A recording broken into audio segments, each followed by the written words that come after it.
پھر داڑھی بڑھا لی، سر پہ ٹوپی رکھی. یاد رکھنا اللہ کے رسول علیہ السلام نے یہاں اشارہ کر کے کہا تھا التقویٰ ہاں ہونا، تقویٰ یہاں ہے. اور ہمارا تقویٰ کہاں ہے؟ یہاں ہے. رسول اللہ نے کہا کہ تقویٰ یہاں ہے اور ہمارا تقویٰ یہاں ہے. میں تمہیں دھوکہ دے سکتا ہوں تقوی کی باتیں کر کے، تم مجھے دھوکہ دے سکتے ہو، اللہ کو دھوکہ نہیں دے سکتے. وہ علیم بذات الصدور ہے. جب ہم گفتگو کرنے بیٹھتے تو ولی قطب اور ابدال کی طرح گفتگو کرتے. ہماری تنہائیاں کیسے ذرا بتاؤ. صوفیہ کہتے ہیں اچھے انسان کی پہچان یہ ہے کہ اس کی تنہائی اچھی ہے. اپنی تنہائی ذرا ایک بار چیک تو کرو میرے بھائی. نوجوانوں سے لے کے بڈھوں تک کو پوچھتا ہوں کہ ذرا اپنی تنہائی چیک کرو کہ تنہائی میں کرتے کیا. لوگ دیکھ رہے ہو تو بڑا لقمہ نہیں کھاتے، اور اللہ دیکھ رہا ہو تو کیا کیا نہیں کرتے. بتائیں، لوگوں کے دیکھنے کا احساس ہے، خدا کے دیکھنے کا احساس نہیں ہے. اقبال نے کہا تو متائیں دین و دانش لٹ گئی اللہ والوں کی، یہ کس کافر ادا کا غمزہ خویز ہے ساقی. مگر ہم مایوس نہیں ہے، نہیں اقبال مایوس اپنی عشق ویرا سے، ذرا نم ہو تو یہ مٹی بڑی زرخیز ہے ساقی.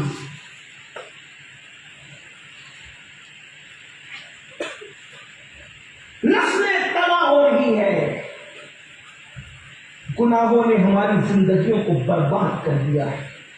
اپنی تنہائیاں بہتر کیجیے. مجھے نہیں معلوم کون کیا دیکھتا ہے کیونکہ ہم کو ہے بھی کچھ نہیں، لیکن اتنا ضرور دیکھو کہ اپنی تنہائیاں کیسی ہے. بیٹیوں سے، بہنوں سے، ماؤں سے بھی پوچھتا ہوں تنہائیاں کیسی.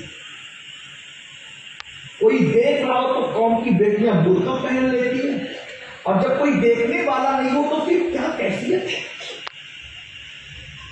اس قوم کی بیٹیاں بیوٹی پارلر تک جا رہی ہیں جس قوم کی بیٹیوں کو مسجد جانے کی اجازت نہیں ہے.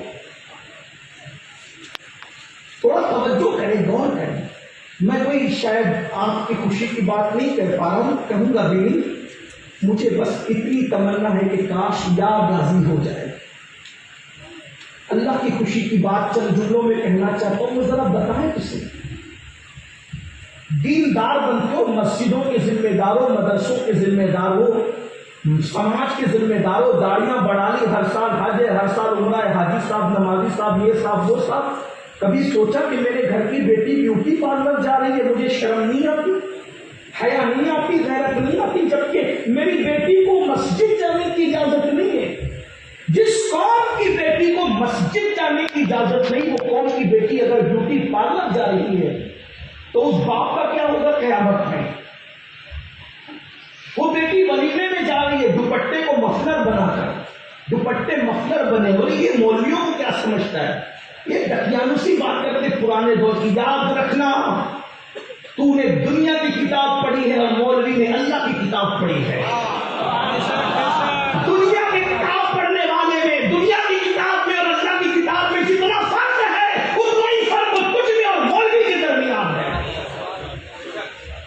بیٹیاں دوپٹوں کو مفلر بنا چکی ہیں، بیٹیاں ولیمے میں بے پردہ جا رہی ہیں، شادیوں میں بے پردہ جا رہی ہے، میتوں میں بے پردہ جا رہی ہے. اور اب تو تماشا یہ ہے کہ عاشور کے دن سنگار کر کے مسلمانوں کی بیٹیاں جلوسوں میں نکل رہی، سنگار کر کے. جس دن شہر والوں کا سہاگ گزر گیا، جس دن سیدہ سکینہ کے سر سے باپ کا سایہ اٹھ گیا، جس دن عباس پاک کے غازی عباس کے بازو ختم کر دیے گئے، عباس کے بازو نکال دیے گئے، جس دن معصوم 6 مہینے کے علی اصغر کے حلق پر تیر چلا، اس دن عاشقان اہل بیت کی بیٹیاں بن سمر کر کیا تمہارے حوصلے اور کیا تمہارا عشق نبی اور آل نبی ہے. میں اپنی بہنوں سے کہتا ہوں اتنا عشق نبی اور آل نبی تمہارے سینوں میں ہے کہ علی اصغر کی معصوم گردن پہ جس دن تیر چلا اس دن تیری سنگھار کرنے کی ہمت کیسے ہوئی؟ اگر یہی عشق اہل بیت ہے تو اللہ تمہیں کبھی وہ دن نہ دکھائے، کبھی اپنے بیٹے کی میت پر بھی تو کسی دن ایسا سنگار کر کے دکھا تو ہم جانے کہ آپ کو کتنا عشق ہے۔ اور کوئی روکنے والا بھی نہیں ہے، کوئی ٹوکنے والا بھی نہیں ہے، اور جو روکتے ٹوکتے ان کو کیا کہتے ہیں؟ یہ یزیدی ہے، بلکہ یزیدی نہیں بھی کہتے ہیں، یہ یزیدی ہے۔ یہ تمہارا معیار ہے، علمی معیار ہے، عشق کا معیار ہے۔ اللہ کے بندوں ذرا غور کرو، ذرا سوچو، اللہ کے سچے رسول صادق و مصدوق صلی اللہ علیہ وسلم نے فرمایا جنت کے دروازے پر میں نے شب معراج ایک عبارت لکھی ہوئی دیکھی۔ اللہ کے حبیب فرماتے ہیں کہ میں نے لکھا ہوا دیکھا کہ جنت دیوس پر حرام ہے، حرام۔ تو صحابہ کرام نے پوچھا یا رسول اللہ یہ دیوس کسے کہتے ہیں؟ تو آقا ارشاد فرماتے ہیں جس کے گھر کی عورتیں بے پردہ گھومیں اور وہ منع نہ کرے، وہ دیوس ہے، دیوس۔ اللہ نہ اس کی نمازیں قبول کرتا ہے، نہ دعائیں قبول کرتا ہے، نہ فرض قبول کرتا ہے، نہ نفل قبول کرتا ہے، وہ دیوس ہے، اس پر جنت کی خوشبو بھی حرام ہے۔ کہیں دیوس تو نہیں بن گئے؟ یہ اللہ کے رسول فرما رہے ہیں، ہم تو صرف نقل کر رہے ہیں، ہمیں اپنی بات کرنے کا کوئی حق نہیں۔ تو بہرحال بات دور چلی گئی، کیا کر رہا تھا؟ رشتوں کی بات چل رہی تھی۔ فاروق اعظم کا دور ہے، دور فاروقی میں فاروق اعظم نے اعلان کیا دودھ میں پانی ملا کر نہیں بیچا جائے گا۔ اور پھر فاروق اعظم چیک کرنے کے لیے نکلتے بھی تھے، گلی گھومتے تھے، تلاش کرتے تھے کہ لوگوں کا حال کیا ہے، لوگوں کی کیفیت کیا ہے، لوگوں کا کیا معاملہ ہے۔ تو اچانک رات کی تاریکی اور سناٹے میں فاروق اعظم نے ایک آواز سنی، بوڑھی آواز تھی، کپ کپی تاریکی کا، بیٹی جلدی سے دودھ میں پانی ملا دو اس سے پہلے کہ صبح ہو جائے۔ جب بوڑھی آواز نے رات کا سناٹا توڑا تو ایسے میں جوان آواز اپنی رانائیوں کے ساتھ کانوں سے ٹکرائی کہ امی تمہیں پتا نہیں کہ امیر المومنین نے دودھ میں پانی ملا کر بیچنے سے منع فرمایا ہے؟ بوڑھی عورت نے کہا کہ امیر المومنین تیرا ابھی سو رہا ہوگا، اس کو اپنی خود کی خبر نہیں ہوگی، تیری کیا خبر ہے؟ امیر المومنین نہیں دیکھ رہا، ملا دے پانی۔ اس لڑکی نے کہا نہیں، امیر المومنین نہیں دیکھ رہا ہے مگر اللہ تو دیکھ رہا ہے نا۔ بس یہ بات امیر المومنین کے دل پہ اتنا اثر کر کے اتنی نیک بچی آپ نے دیوار پہ نشان بنا دیا، دیوار پہ نشان بنایا اور چلے گئے۔ صبح اپنے بیٹوں کو بلا کے کہا میں بوڑھا ہو گیا ہوں، اپنا نکاح نہیں کر سکتا، اب شادی نہیں کر سکتا، تم میں سے کون ہے جو اس لڑکی سے شادی کرے جو رات کی تنہائی میں بھی یہ تصور رکھتی ہے کہ اللہ اسے دیکھ رہا ہے؟ ایک بیٹے نے کہا ٹھیک ہے ابا جان میں نکاح کر لوں گا، اور اس کے بعد صبح کو گئے، خود رشتہ امیر المومنین کے گھر کا رشتہ چل کر آیا۔ توجہ آپ بیٹیوں کی توجہ، بہنوں کی توجہ۔ امیر المومنین 3 بر اعظموں پر حکومت کرنے والا امیر المومنین بلا شرکت غیر 3 بر اعظموں کا حاکم کسی کی کٹھیا میں چل کر جا رہا ہے رشتہ لے کر اپنے بیٹے کے لیے۔ کیوں؟ اس لیے کہ نیکی کی طاقت کتنی ہے، تقوی کی طاقت کتنی ہے، پرہیزگاری کی طاقت کتنی ہے۔ میرے بھائی بڑے سے بڑے وزیر کے نام پہ جلسہ ہوتا تو رات کے 2 بجے یہاں کوئی نہیں بیٹھتا۔ یہ اشرف الاولیاء کے تقوی کی طاقت ہے کہ تمہیں بھی بٹھا رکھا ہے اور مجھے بھی۔ آپ نیکی کو سمجھتے کیا ہے؟ آپ تقوی کو سمجھتے کیا؟ بہت پاورفل ہے تقوی، بہت پاورفل ہے نیکی، نیکی کی طاقت بہت بڑی ہے۔ امیر المومنین خود رشتہ لے کر کے گئے، غریب کی کٹیا میں رشتہ ہو گیا، صرف اسی میں بات ختم نہیں ہوئی، رشتہ ہو گیا۔ امیر المومنین کی بہو بنی، کس بنیاد پہ؟ دولت کی وجہ سے نہیں، حسن کی وجہ سے نہیں، مال کی وجہ سے نہیں، چاپلوسی کی وجہ سے نہیں، کر و فت کی وجہ سے نہیں، تقوی کی وجہ سے امیر المومنین کی بہو بنی۔ اور صرف بہو نہیں بنی بلکہ اس بچی سے جب اس کی شادی ہوئی تو ایک بیٹی پیدا ہوئی، اور وہ بیٹی عبدالعزیز کی دلہن بنی، اور عبدالعزیز کے گھر میں پھر اسی بیٹی سے بیٹا پیدا ہوا، اور اسی بیٹے کو دنیا نے عمر ابن عبدالعزیز کے نام سے جانا۔ اور یہ پہلی صدی کا مجدد ہے جسے دنیا عمر ابن عبدالعزیز کہتی ہے۔ لوگ کہتے تھے عمر ابن عبدالعزیز کا دور دیکھ کر ہمیں عمر ابن خطاب کا دور یاد آ گیا۔ خلافت راشدہ کی نشاط ثانیہ کر دی اس شخص نے، وجہ نانی کا تقوی ماں کو پہنچا، اور ماں کے تقوی کی برکت نواسے تک پہنچ گئی۔ غور فرمائے، یہ تقوی کی برکت، یہ غور فرمائے۔ تو اللہ فرماتے ہیں الذی خلق الموت والحیات لیبلوکم ایکم احسن عملا. ہم نے موت اور زندگی کو اس لیے پیدا کیا تاکہ تمہیں آزمائیں کہ کون تھوڑی سی زندگی پا کر اچھا عمل کرتا ہے. میرے بھائی اچھا عمل کرو، زندگی خوبصورت ہو جائے گی، اور جس کی زندگی خوبصورت ہوگی اس کی موت بھی خوبصورت ہوگی. بس دو جملے کہہ کے اپنی بات ختم کرنا چاہتا ہوں. میرے بھائی جب زندگی اچھی سے مراد کیا؟ نرم گدا میرے نزدیک اچھی زندگی نہیں ہے. کسی کہنے والے نے کہا تھا سو جاتے ہیں فٹ پاتھ پہ اخبار بچھا کر، مزدور کبھی نیند کی گولی نہیں کھاتے. نرم گدوں سے پیسوں کے بل پہ نرم گدے خریدے جا سکتے ہیں، سکون کی نیند نہیں خریدی جا سکتی. اچھی زندگی کیا ہے؟ اچھی زندگی کو ایک جملے میں بیان کر دوں. اچھی زندگی کا مطلب یہ ہے جو اللہ کو پسند ہو. اب جملہ سن لیں، بات ایک کی طرف لے جاؤں، وقت زیادہ ہوا، مجھے بھی جانا ہے، اور مخدوم صاحب کا بیان بھی آپ کو، مخدوم ابن مخدوم حضور تاج الاولیاء کا خطاب بھی آپ کو بھی سننا ہے، مجھے بھی سننا ہے. ہمیں ملفوظات حضرت کے سنیں، لیکن توجہ کریں. اللہ کی پسند کی زندگی تم گزارو. توجہ، اللہ کی پسند کی زندگی تم گزارو، تمہاری پسند کی موت اللہ تمہیں عطا فرمائے گا. دنیا میں تم اللہ کی پسند کا خیال کرو، آخرت میں اللہ تمہاری پسند کا خیال فرمائے گا.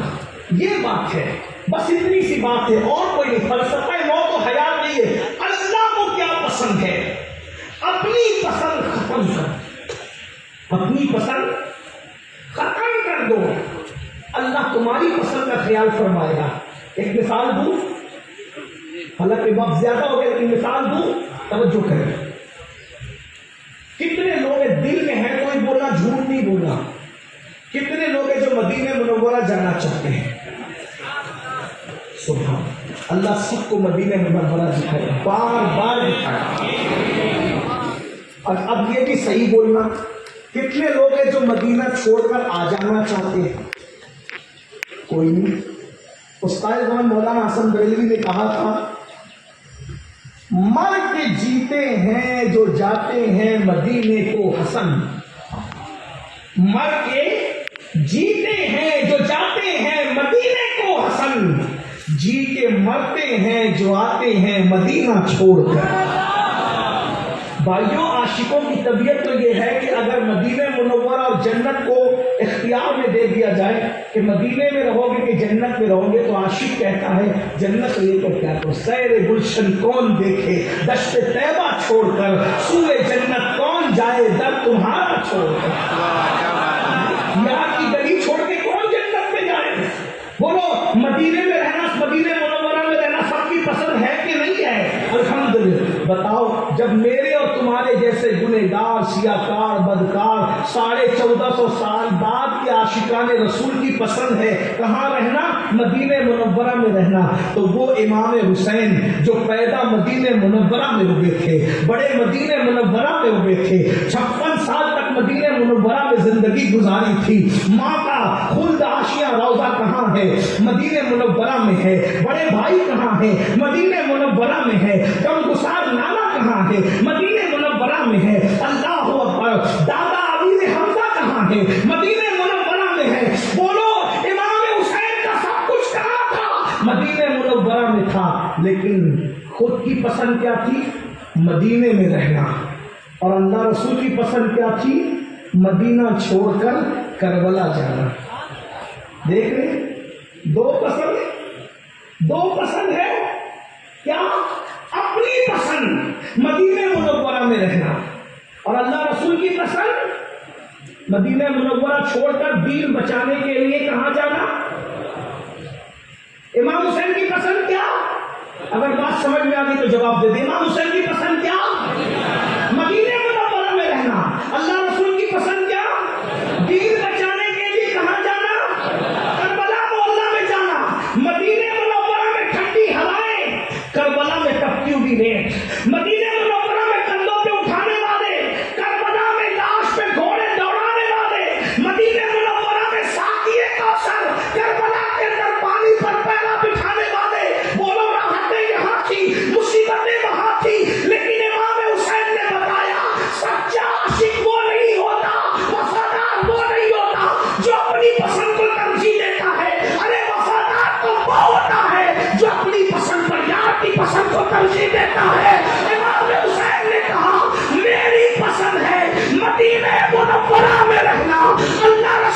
پسند ہے مشن اور دین بچانے کے لیے کربلا میں جانا میری پسند ہے، راحتیں اللہ رسول کی پسند ہے، مصیبتیں میری پسند ہے، ساقی کوثر اللہ رسول کی پسند ہے، فرات کے کناروں پر پیرا بٹھانے والوں سے مقابلہ کرنا۔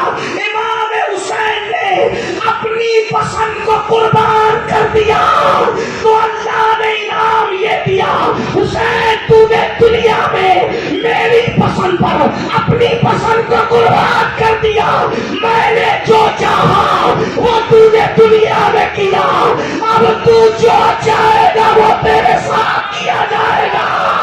ارے قبروں کے نشان مٹ جاتے ہیں لیکن جب تک دنیا رہے گی تیرا گنبد و مینار چمکتا رہے گا، ہر محلے میں تیری نسلیں آباد رہے گی، ہر جگہ تیرا ذکر آباد رہے گا۔ اللہ اکبر، دوستوں سے بھی تیرے ڈنکے بجواؤں گا اور دشمنوں سے بھی درود ابراہیم پڑھوا کر کے تیرے ذکر کرواؤں گا۔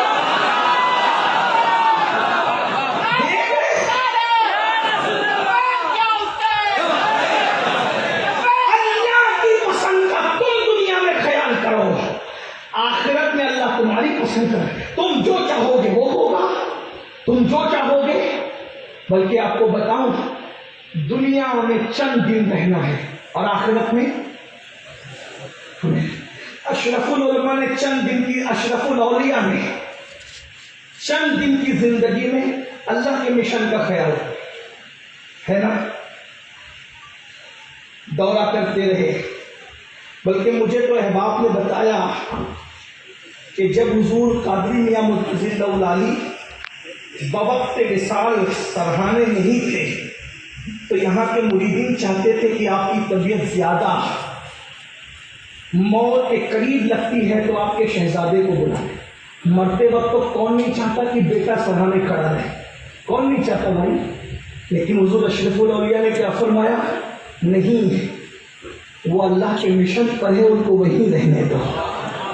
غور فرمائیں، توجہ فرمائیں، جس کو اپنی جان اور اولاد سے زیادہ اللہ کا مشن پیارا تھا۔ اور یہ جو مخدوم اشرف مشن ہے نا، یہ تو نام مخدوم اشرف کا ہے، مخدوم اشرف کا مشن خود اللہ رسول کا مشن ہے۔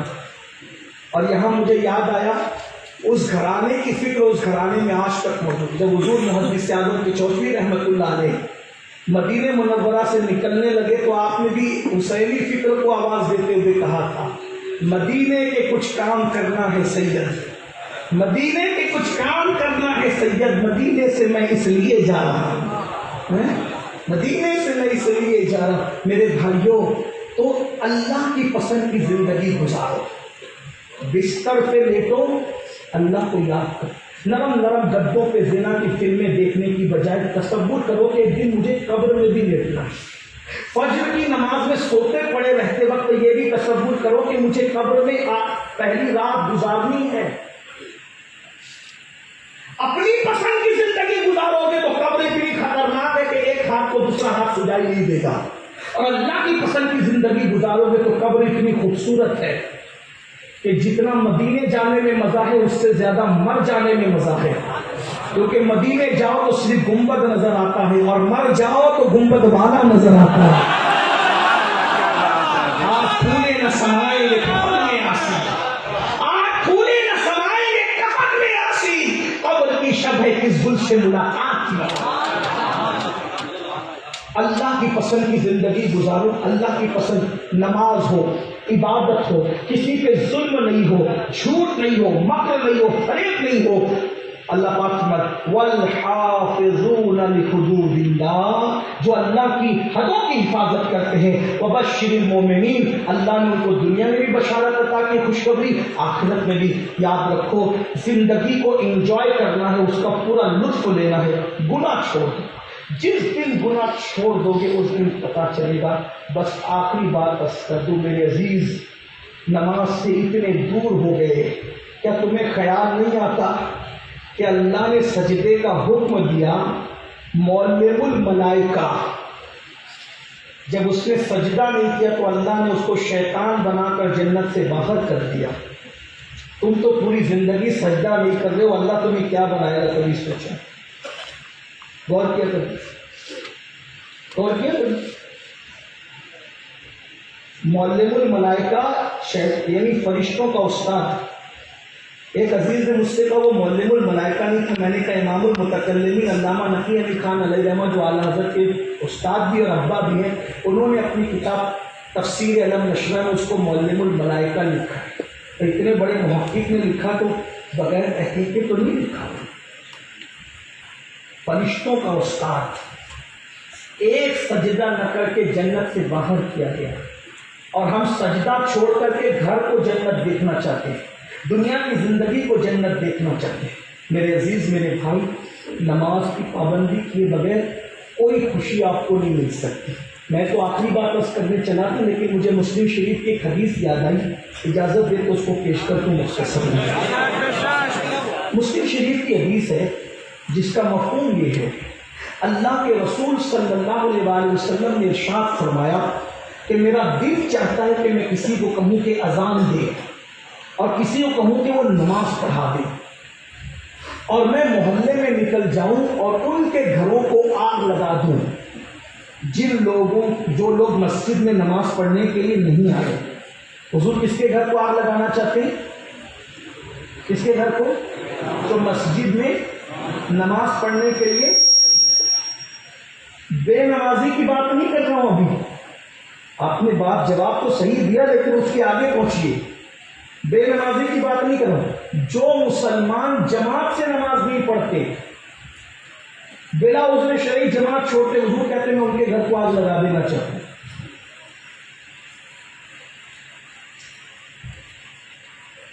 بھائیوں جو جماعت سے نہ پڑھے حضور اس کو آگ لگا دینا چاہتے ہیں.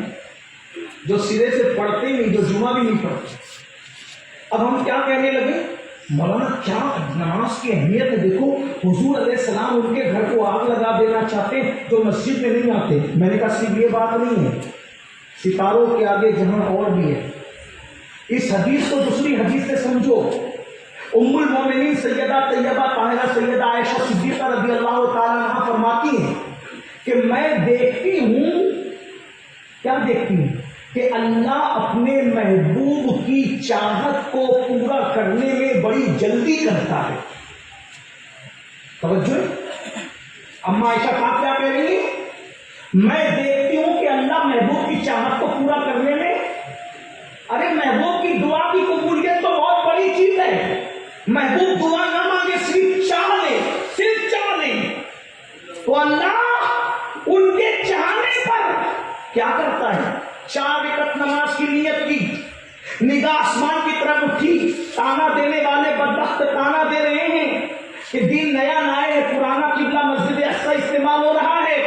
کاش کہ بیت المقدس کی بجائے میرے دادا کا بنایا ہوا کعبہ قبلہ ہو جائے. حضور نے کہا نہیں, چاہا. 4 رکعت اللہ نے پوری ہونے نہیں دی. گویا کہ کہا جا رہا ہے محبوب ہماری عبادت بعد میں پوری ہوگی, پہلے تیری چاہت پوری کی جائے گی.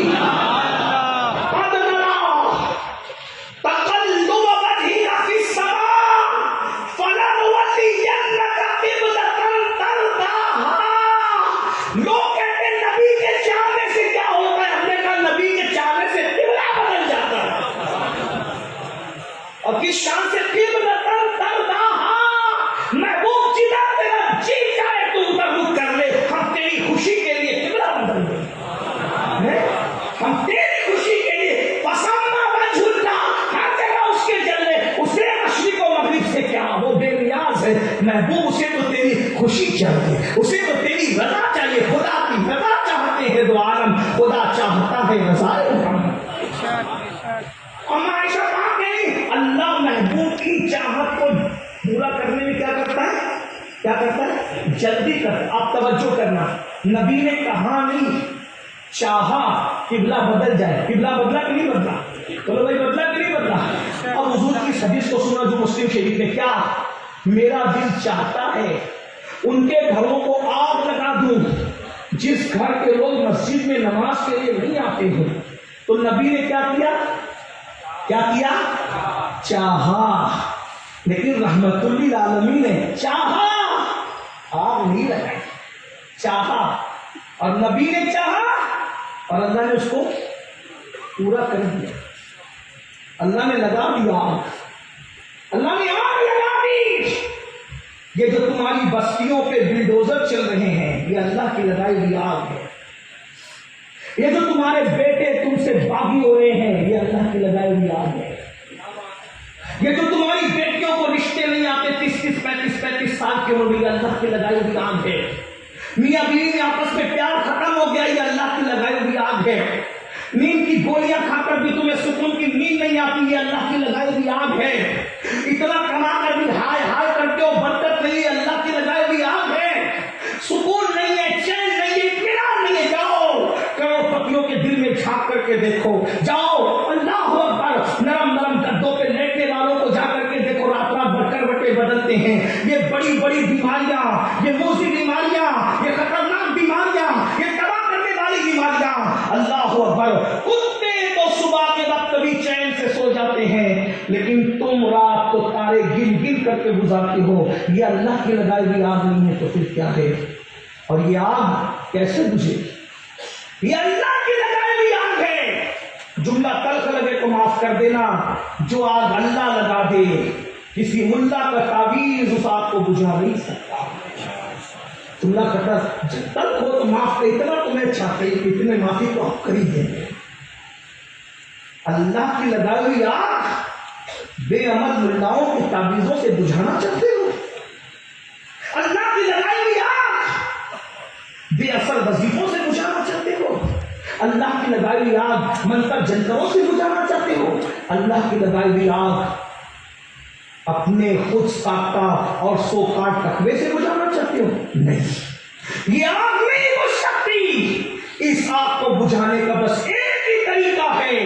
مسجدوں میں سجدہ کر کے آمنہ کی لال کی آنکھوں کو ٹھنڈا تم کر دو اللہ تمہارے گھروں کی لگی ہوئی آگ کو بجھا دے گا.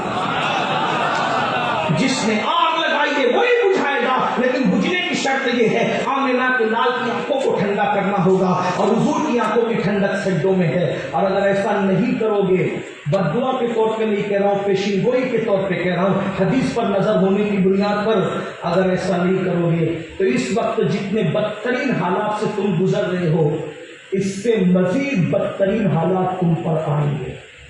اور اللہ کے رسول نے فرمایا اللہ تمہاری دعا قبول نہیں کرے گا اور تمہارے حق میں تمہارے بزرگوں کی دعا بھی قبول نہیں کرے گا. یہ اللہ کے رسول نے فرمایا. تمہارے نیکوں کی دعا بھی اللہ تمہارے حق میں قبول نہیں کرے گا کیونکہ اللہ نے تمہارے گھروں میں آگ لگا دی. مسجد جا کر سجدہ کر کے اللہ کے نبی کی آنکھوں کو ٹھنڈا کر کے دیکھو پھر دیکھو جینے کا اس سے مزہ کیا ہے. لیکن اتنا یاد رکھنا نماز اسی کے پیچھے پڑھنا جو نماز لانے والے مصطفیٰ جان رحمت سے عشق کرتا ہو. ورنہ اس کے پیچھے وہ نماز کیسے ہو سکتی ہے کہ جس نے نماز لائی ہے وہ اسی کو اپنی طرح بشر کہتا ہو, نبی کے ماں باپ کو کافر کہتا ہو, نبی کے علم غیب کا انکار کرتا ہو, یہ کہتا ہو ارے نبی تو کوئی اختیار ہی نہیں رکھتے. ارے نادان تیری بیوی کو تو نے چابیاں سونپ رکھی ہے جس کو تو نے اپنا محبوب بنایا جو طلاق پر مردود ہو سکتی ہے. جب تو اس کو اتنا پیار کر سکتا ہے بلا تمثیل خدا نے اللہ اکبر پوری کائنات کا جسے مالک و مختار بنایا. ارے تو بیٹوں کو اختیار دیتا ہے, پارٹنروں کو اختیار دیتا ہے, جس کو دوست بناتا ہے اس کو اختیار دیتا ہے. حتیٰ کہ اللہ اکبر جو معمولی کونسلر اور کارپوریٹر بنتا ہے اس کو لوگ اتنے اختیارات دیتے ہیں تو جس کو اللہ نے اپنی پوری سلطنت کا دولہا بنایا ہو کتنا اختیار دیا ہوگا. اس لیے اسی کے پیچھے نماز پڑھو جو نبی کو مالک کو مختار مانتا ہو. اسی کے پیچھے نماز پڑھو جو نبی کو اپنی طرح بشر نہیں بلکہ خیر البشر مانتا ہو, سید البشر مانتا ہو, افضل البشر مانتا ہو. اس کے پیچھے نماز مت پڑھو جو مولوی کا مسلک لے کے چل رہا ہے. اس کے پیچھے نماز پڑھو جو صحابہ اور اہل بیت کا مسلک لے کر کے چل رہا ہے. اور صحابہ کا مسلک کیا تھا؟ صحابہ کا مسلک کیا تھا؟ جب صدیق اکبر خلیفہ بنے تو رسول اللہ کے منبر پہ بیٹھے تو جہاں حضور بیٹھتے تھے وہاں صدیق اکبر نہیں بیٹھے. توجہ ہے, توجہ ہے. صدیق اکبر نبی کے ہاتھ پر, نبی کے ہاتھ پر پہلا بنا ہوا مسلمان جو گھر کے باہر کا فرد تھا. گھر کے باہر کے افراد میں سب سے پہلے جس نے نبی کے ہاتھ پہ کلمہ پڑا وہ صدیق اکبر افضل البشر بعد الانبیاء بھی تھا. کی. صدیق اکبر خلیفہ بننے کے بعد اس سیڑھی پہ نہیں بیٹھے جہاں رسول اللہ بیٹھتے تھے, اس سے نیچے بیٹھے. کیوں؟ پتہ چل جائے میں نبی کے برابر نہیں ہوں, جہاں نبی کے قدم ہے وہاں صدیق کی جگہ ہے. یہ مسلک ہے. اور پھر صحابہ کا مزید مسلک بیان کر دوں. فاروق اعظم خلیفہ بنے تو جہاں صدیق بیٹھتے تھے وہاں نہیں بیٹھے, صدیق اکبر کے قدموں میں بیٹھے. لیکن جب عثمان غنی کا دور آیا تو رسول اللہ جہاں بیٹھتے تھے وہاں جا کر بیٹھ گئے. تو کسی نے پوچھا آپ وہاں واپس کیوں گئے؟ تو کہا اگر ابو بکر, 3 ہی زینے ہیں, چوتھا تو ہے نہیں. اگر ابو بکر کے زینے پہ بیٹھوں گا تو لوگ ابو بکر کے برابر سمجھیں گے, اس لیے میں ابو بکر والے زینے پہ نہیں بیٹھا. اور عمر کے زینے پہ بیٹھوں تو لوگ عمر کے برابر سمجھیں گے. میں وہاں جا کر کے بیٹھ گیا جہاں برابری کا تصور ہی نہیں ہے. یہ صحابہ کا مسلک ہے. ابو بکر اپنے برابر نہ سمجھے, عمر اپنے برابر نہ سمجھے, عثمان اپنے برابر نہ سمجھے. اور یہ 8 سال میں پتہ نہیں کیا کیا پڑھ کر کے آ گیا, کہتا ہے نبی ہماری طرح ایسی باتیں تو نہ. تو لیکن میں ان کو کچھ نہیں کہتا, اس وقت اتنا کہتا ہوں اس کے پیچھے نماز پڑھو جو نماز لانے والوں کا ادب جانتا ہے. اس کے پیچھے نماز نہ پڑھو جو نماز لانے والے کی تعظیم ہی نہیں جانتا. اس لیے کہ ہمارا مسلک تعظیم ہے, توقیر ہے. اللہ اکبر, اللہ کی سرتاب قدم شان ہے. یہ انسان ہی انسان, وہ انسان ہے. یہ قرآن تو ایمان بتاتا ہے انہیں, ایمان یہ کہتا ہے میری جان ہے. یہ دوران گفتگو کوئی غلطیوں کو اللہ تعالیٰ معاف کر دے. استغفر اللہ ربی ان ربی لغفور رحیم وما علینا الا البلاغ. السلام علیکم ورحمۃ اللہ.